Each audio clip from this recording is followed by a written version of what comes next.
Meghan Markle is being called out for making massively egotistical claims in a podcast.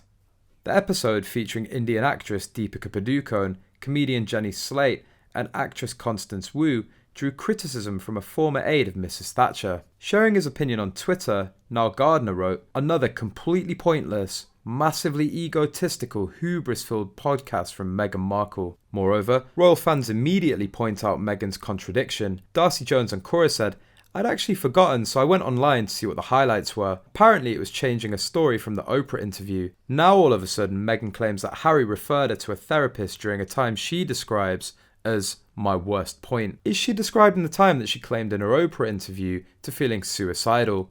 So now she's saying she did get help. On another note, are we still talking about labels that hold women back or real mental health issues? These are two different things, and to say that men don't suffer from real mental health issues is, well, sexist. In her podcast, Meghan told, "I remember at my worst point, being finally connected to someone that my husband had found a referral for me to call, and I called this woman.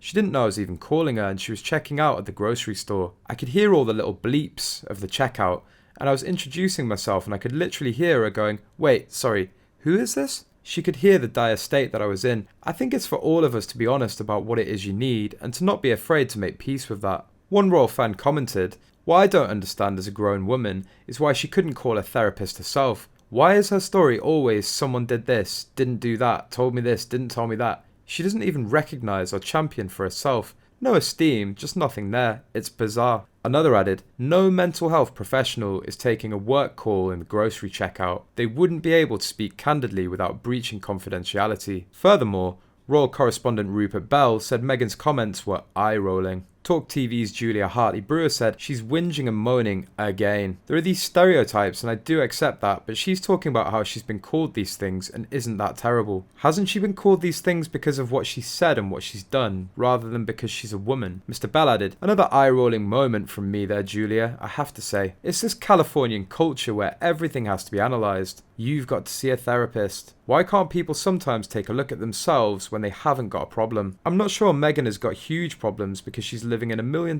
house and she's extremely comfortable, but it's the woe is me feeling that she always wants to create. She doesn't sound happy. Ironically, Kim Kardashian's crime podcast has taken the top spot at the Spotify US podcast chart, beating Meghan Markle's archetypes.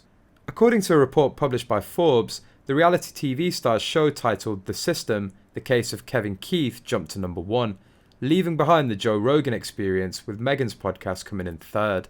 The 8-part series dethroned Markle's podcast, which ruled over the chart ever since its launch in August this year. During the podcast, Meghan told listeners, "Raise your hand if you've ever been called crazy or hysterical. Or what about nuts? Insane? Out of your mind? Completely irrational? Okay, you get the point." Now, if we were all in the same room and could see each other, I think it would be pretty easy to see just how many of us have our hands up. By the way, me too.